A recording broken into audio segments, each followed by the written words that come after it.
अच्छा मेरा प्रश्न है तो कथा में कलयुग और कलयुग का काम है गाय की हत्या। गाय हमारे यहाँ धरती का प्रतीक है और बैल हमारे यहाँ धर्म का प्रतीक है। परेशान है, ध्यान से सुनिए। तो गाय को देखिए, उसका मीटर गाय है। जितने भी परेशान गाय है उतनी परेशान रहती है, क्योंकि अब गाय जितनी परेशान है उतनी परेशान। और जो हाथ बस भयभीत हो जाते हैं तब हम धर्म के पीछे भागते हैं।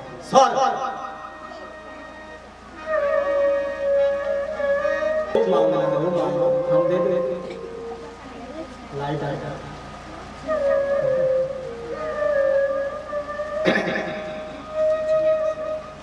तो चार चीजें मांगी कलयुग में, ध्यान से सुनो। क्या क्या मांगी? वैश्यालय, जुआलय, जहां लोग जुआ खेलते वहां कलयुग का वास होता था।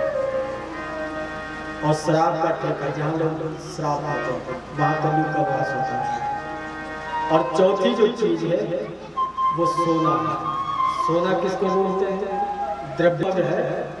बोले महाराज सोना दो प्रकार का होता है, एक सोने की लंका है और एक सोने की द्वारिका है। मुझे द्वारिका वाले सोने में नहीं चाहिए बात, मुझे तो लंका वाले में चाहिए। तो परीक्षित ने कहा मेरे पास क्या है? मेरे पास तो जो परीक्षित ने सिर पर मुकुट पहना था वो किसका था? जरासंध का था। वो जो मुकुट है वो भीम ने जरासंध से छीना झपटी करके ला रखा था और सिर पर पहना हुआ था। अन्याय का था और तुरंत कलयुग ने मौका पाया और उसके सिर पर बैठ गया। और जब सिर पर कलयुग बैठ गया तो खोपड़ी खड़ा सीधी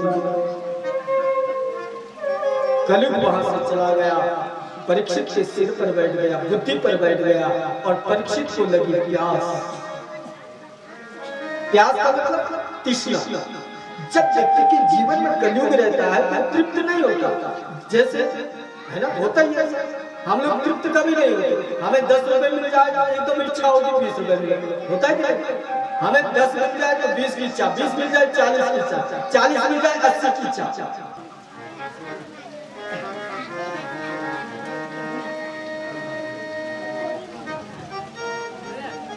अब लगी प्यास किसको? परीक्षित। जंगल में भटका। अब एक आश्रम था।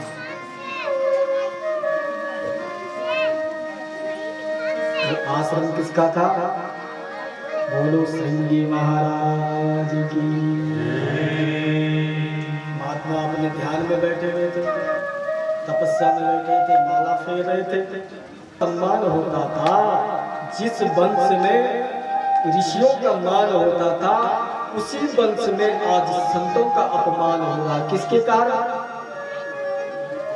किस बुद्धि भ्रष्ट, जीवन भ्रष्ट। बस अब परीक्षित बाबा को क्या बोला? बाबा बैठे थे, बोले अच्छा मैं इतना बड़ा राजा, कलयुगी व्यक्ति की पहली प्राथमिकता होती है कि अभिमान। वो अपना सम्मान चाहता है जहां जाता है। और भाई बहनों, परीक्षित ने उस राजा के गले में मरा हुआ सांप था वो धनुष की नोक पर उठाया और उस राजा के गले, उस ऋषि के गले में डाल दिया और अपना चला गया। इतने में उस ऋषि का पुत्र आया कि गले में मरा हुआ सांप, बोले किसने किया ये दुस्साहस? तो वहां जो बैठे हुए माता थे उन्होंने कहा कि परीक्षित राजा आया था, उसे प्यास लगी थी, पानी मांग रहा था, तुम्हारे पिता तपस्या में थे, उनको क्रोध आया, उन्होंने मरा हुआ सांप गले में डाल दिया और तुरंत उस ऋषि पुत्र ने हाथ में जल लिया, यही मरा हुआ सांप जिंदा होगा और यही तक्षक बनकर के तुझे नष्ट कर देगा, ये तुझे ध्वंस करेगा। और इधर परीक्षित जब घर पर आया, राजमहल में आया, तो जैसे मुकुट उतारा और नीचे रखा, खोपड़ी ठीक सीधी बात। भाई बहन ध्यान से सुना, जो धन है, धन नहीं जाएगा तो तीसरी पीढ़ी में जाएगा पक्का।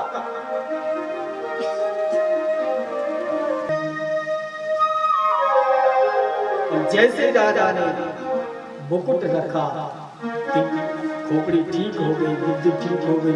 अरे मैंने किसी ऋषि का अपमान कर दिया, मैंने किसी ऋषि के गले में मरा हुआ सांप डाल दिया।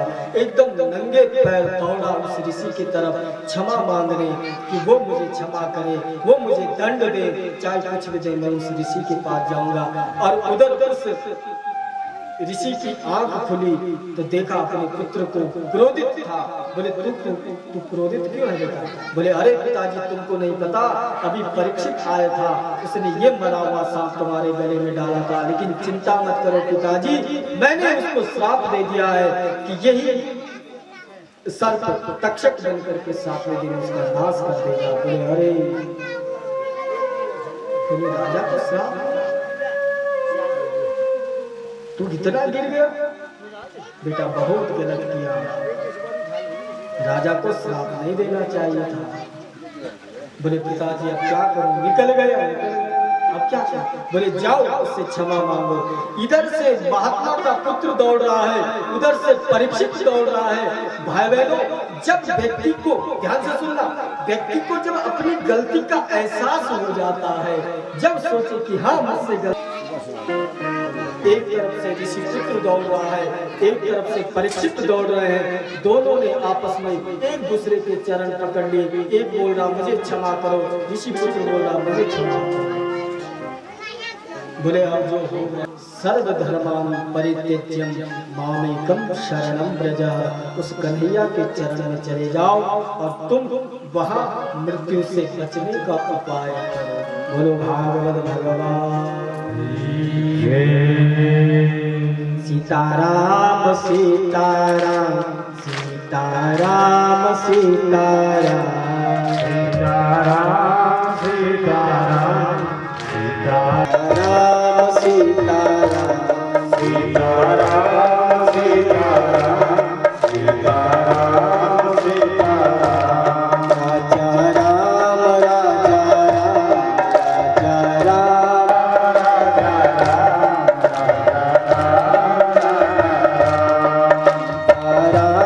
सीताराम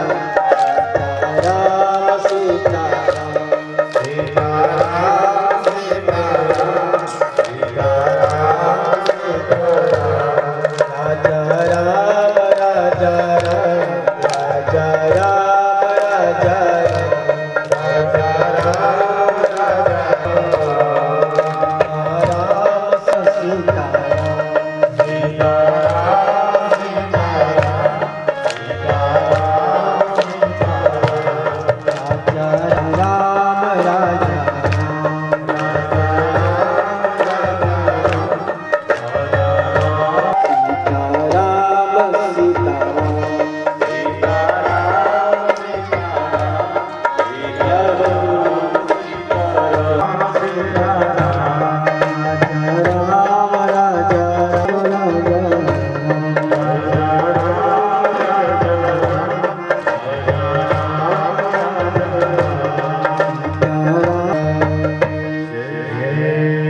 उस ऋषि पुत्र ने कहा, बोले मैंने तुम्हें श्राप दे दिया है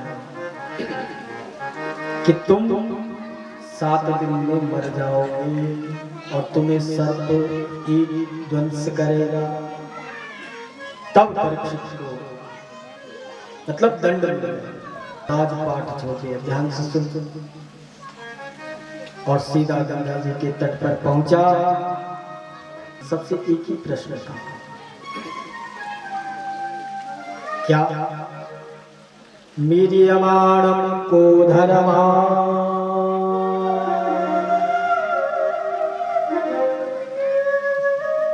सात्वबुद्धिं व्यपोहता। आंखों में आंसू, कभी इधर बैठे कभी उधर बैठे, होता है भाई। जिसकी मौत आ रही है क्या करना। बाबा जी बेचारा अपना आसन उठाए और भागते गए।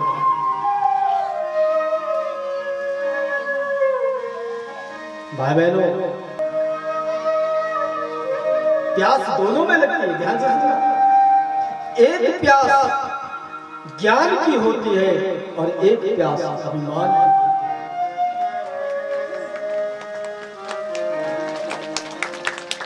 मीरियमाणं को और दूसरा कंस है। ध्यान से सुनना। कंस ने मृत्यु से बचने के उपाय किए और परीक्षित ने मृत्यु से समझौता किया। मौत दोनों की होती है, कंस की मृत्यु होती है, परीक्षित का मोक्ष होता है। मनुष्य जीवन मोक्ष के लिए मिला है, मृत्यु के लिए नहीं मिला है। ये ध्यान रखना।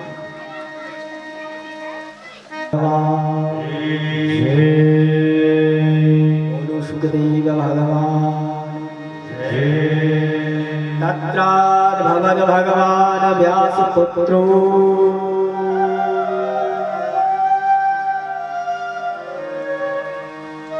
गगृक्षगामो निजलावतुष्टो।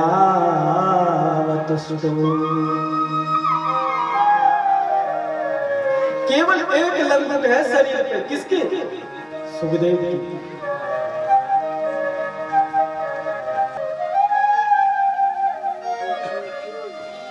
निजलावतुष्टो, बच्चों से गिरे हुए थे। कौन? सुखदेव ने। ध्यान से सुनना। अब कथा समापन की तरफ है। और वो स्थिति कौन सी होती है जिसमें स्त्री और पुरुष का भेद मिट जाता है, उसको बोलते हैं अवधूत स्थिति, परमहंसी स्थिति। जिसमें शरीर का भान नहीं रहता है उसको बोलते हैं परमहंस स्थिति।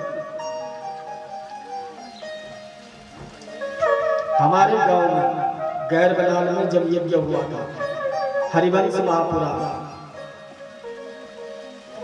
तो मैं गिर करके रो गई। कौन? परीक्षित। और प्रश्न किया, बोले महाराज आप इस आसन पर बैठ रहे हो, बोले तुम्हारा प्रश्न क्या है? को धर्मान परित्यज्यं शरीरता गई और निद्रा में चले गए। बोलो परीक्षित महाराज। क्योंकि भाई बहनों ध्यान से सुनो, ये परीक्षित का प्रश्न नहीं है, ये तो सबका है। भाई मरना तो सबको है। बोलो ऐसा तो नहीं कोई यही रहने वाला, सबको जाना है। तो सबको जाने की तरफ से हमारी तरफ से भी तो पूछा। और जैसे सुखदेव भगवान ने ये प्रश्न सुना, समाधि लग गई। और फिर सुखदेव मुनि ने बोला, भागवत के अंदर पहली बार सुखदेव जी का मुख खुला और क्या बोला सुनो। भार्यादेशते प्रश्नः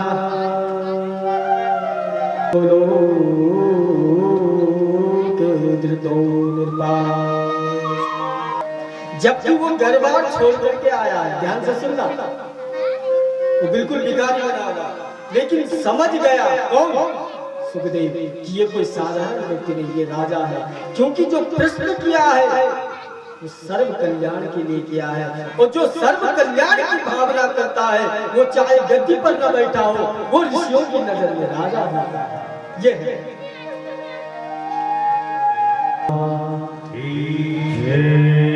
हरियाणेशते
ममेवांसो जीवलोके जीवभूत सनातन अर्पण क्या लागेगी।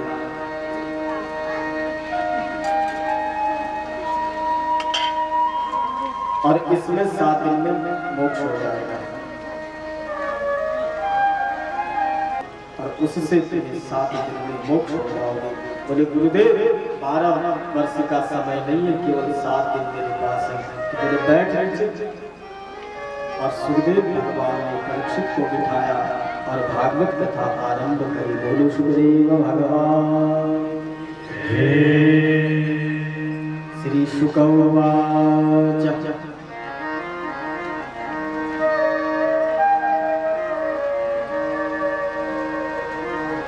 सुखदेव भागवत कथा आरंभ कर रहे हैं। जनाद्यस्य यतोऽन्वयादितरत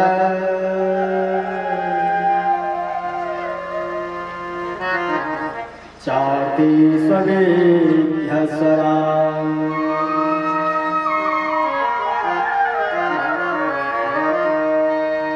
तेने यादि हृदये कविम् मुह्यन्ति यत्सूरयः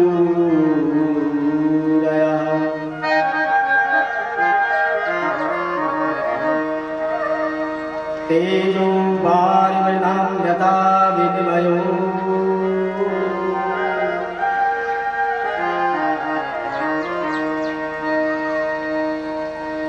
हे राजा, इस संसार में सबसे पहले पूरी जो धरती थी वो जलमग्न थी। चतुर्मुखी ब्रह्मा जी का प्रादुर्भाव हुआ।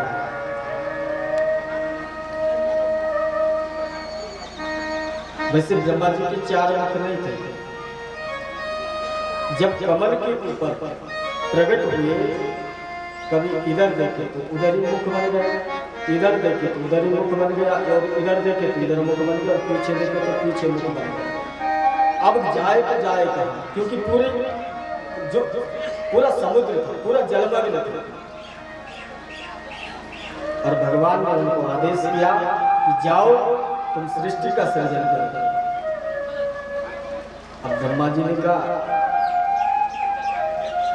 सृष्टि का सृजन करेंगे तो करें कैसे?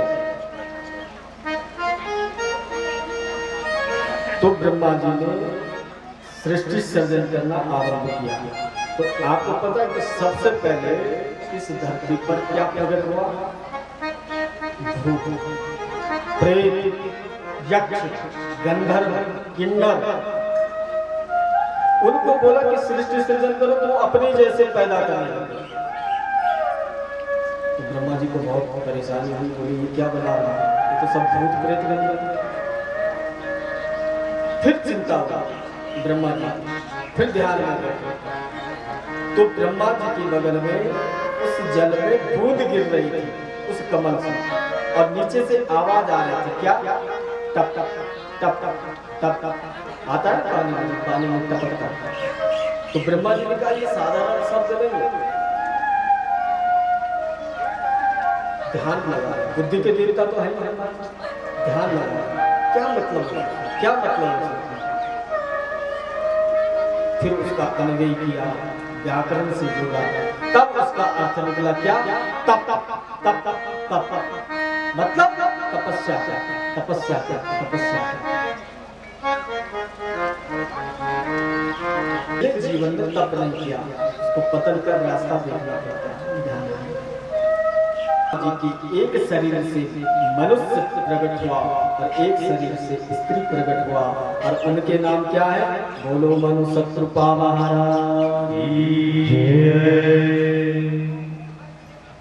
ब्रह्मा जी ने उनको बोला कि आदेश किया कि सृष्टि का सृजन करो, तो बोले महाराज हम सृष्टि का सृजन करेंगे तो सही, लेकिन रहेंगे कहाँ, खाएंगे क्या। और उनके भवों से छींक आई और छींक से वराह भगवान का प्रादुर्भाव हुआ। बोलो वराह भगवान। कर रखा है किसने, हिरण्याक्ष। कहाँ, पाताल में जाकर के उससे धरती लाओ और धरती को पुनर्स्थापित करो और तब सृष्टि का सृजन।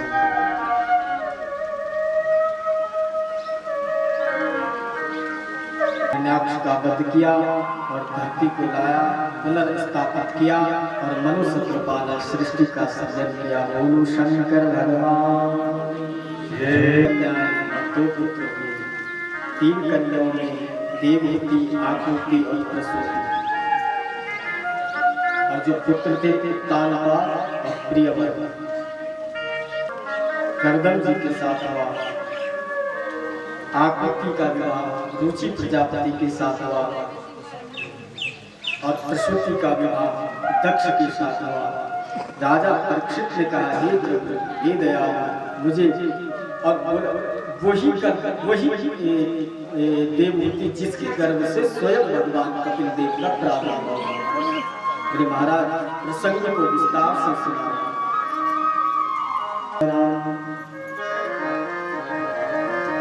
शाश्वताभ्यां विनिर्भवम्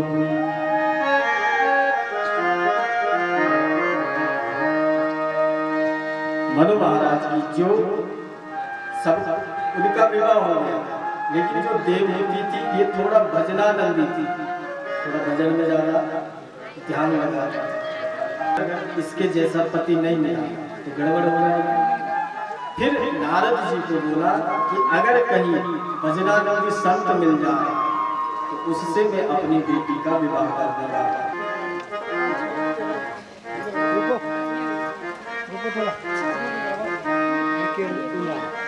का आगमन भी हुआ, और करदम जी, सुनो ध्यान से, करदम जी की उम्र कम से कम 60 वर्ष की है। मछली को क्रीड़ा करते हुए देखिए और मन में काम वासना जाग जाए,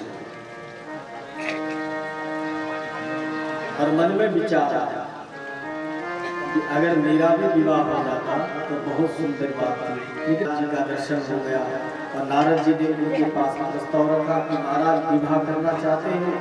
बोले मेरी तो कोई इच्छा नहीं, लेकिन आप चाहते हैं तो मैं करने के लिए तैयार हूँ। तो बोले मनु महाराज की बेटी है, अगर आपको रिश्ता मंजूर है तो हम बात आगे करें। तो मनु भाई बहनों, करदम जी और देवहूति के गर्भ से स्वयं कपिल भगवान का प्रादुर्भाव हुआ। हर व्यक्ति के जीवन में कपि होता है, और वो क्या है, बंदर। और बंदर जैसा स्वभाव शरीर में किसका होता है, मन का होता कि नहीं। हमें, और जब कपिल भगवान है, ध्यान से सुनना, जो कपिल भगवान है तो किसका वो अवतार माना जाता है, ज्ञान।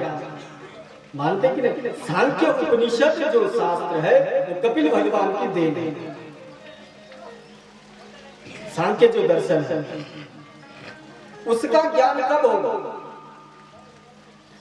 हमारे मन में जो बंदर है हमारे शरीर में जो बंदर है, बंदर रूपी मन, कपि रूपी मन, उसका जब तक हम लय नहीं करेंगे, उसको खत्म नहीं करेंगे, तब तक हमें ज्ञान नहीं होगा। ये मेरा देवता लो देवता तू जाना, मेरा मन की बात पहचाना।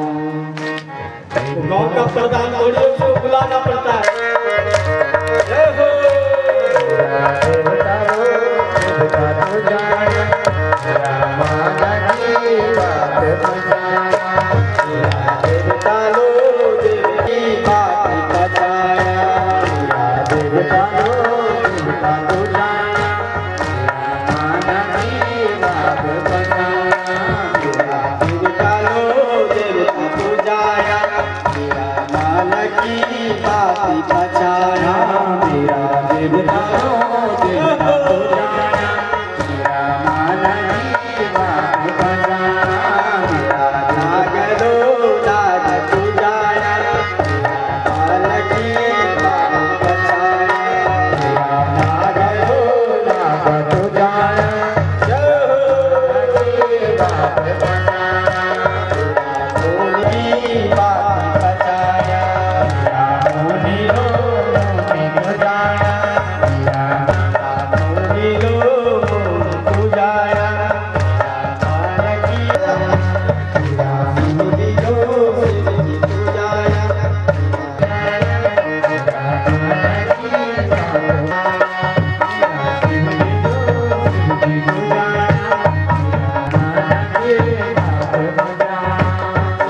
देवता लो देवता तू जाना की बात पहचाना, देवता लो देवता तू जाना,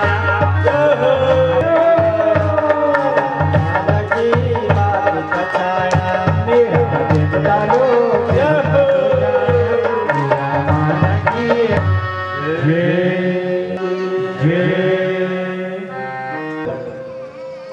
और करदम तो ऋषि था, वो ऐसी समाधि लगा के बैठ गया, पता ही नहीं लगा कि विवाह है, कि मतलब मेरा विवाह हो गया।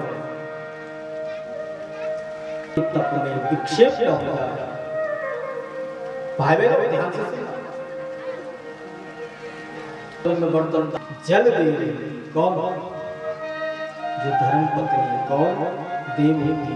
अचानक देवहूति के हाथ का स्पर्श करदम जी के हाथ से हो गया। तब करदम जी ने देखा, अरे देवी तुम कौन हो? किसको पूछ रहा? जिससे विवाह किया है, जिससे फेरे लिए, उसको पूछ रहा है कि तू कौन हो? मेरे महाराज आज से बोले, अच्छा तुम देवहूति यानी मनु महाराज की पुत्री हो? बोले हाँ। सुख होता है कि वहां कोई उत्तम पुत्र पैदा हो, उत्तम संतति पैदा हो। बोले अरे देवी पुत्र की बात करते हो, तेरे गर्भ में कोई साधारण व्यक्ति नहीं आ सकता है, कोई साधारण बालक नहीं आ सकता है। तेरे गर्भ में स्वयं भगवान का अवतार होगा और कपिल भगवान के नाम से होगा। बोलो कपिल भगवान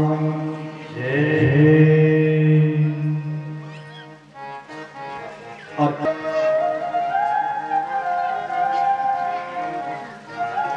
कपिल भगवान ने आप मुझे भी ज्ञान दे दो, क्योंकि बाइबल में ज्ञान है, बिना ज्ञान के मोक्ष नहीं। मां देहस्तिमां सुरुदिरप्पिमतिं त्यजत्वा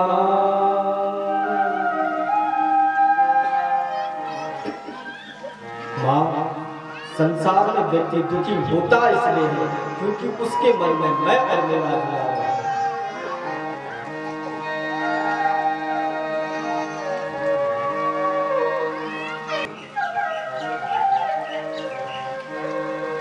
ये क्या है?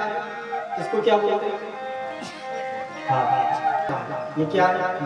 ये क्या है? ये क्या है? ये क्या है? ये क्या है? मनोज का जगदीश है लेकिन दिखता नहीं। कैसे? जैसे वैराग्य राग रसिको भवभक्तिनिष्ठः। और एक बात ध्यान रखना, एक इष्ट और एक निष्ठ होना चाहिए। हाँ आज लोग परेशान पता क्यों है? गंगा मिले गंगादास और जमुना मिले जमुनादास। कोई जो बामन मंडल बढ़िया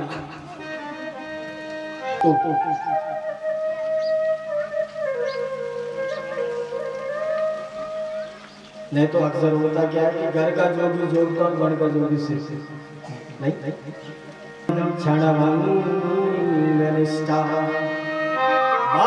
एक पर निष्ठा रखना और एक इष्ट रखना।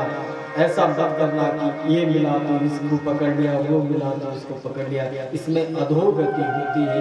कभी भी दो नाव से समुद्र पार नहीं होता है, उसमें धोखा होता है।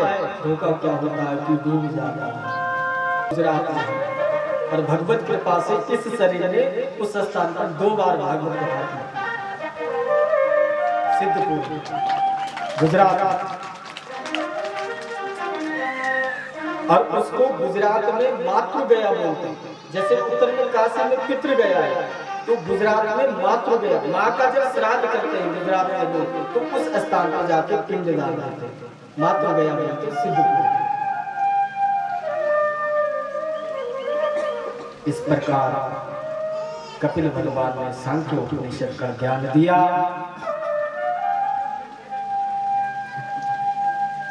परीक्षित महाराज प्रश्न करते हैं, गुरुदेव भोलेनाथ की कथा आ रही है, जरा भाव और प्रेम से शंकर भगवान का जयकार करें। बोलिए शंकर भगवान की जय। भरतरक भरतरक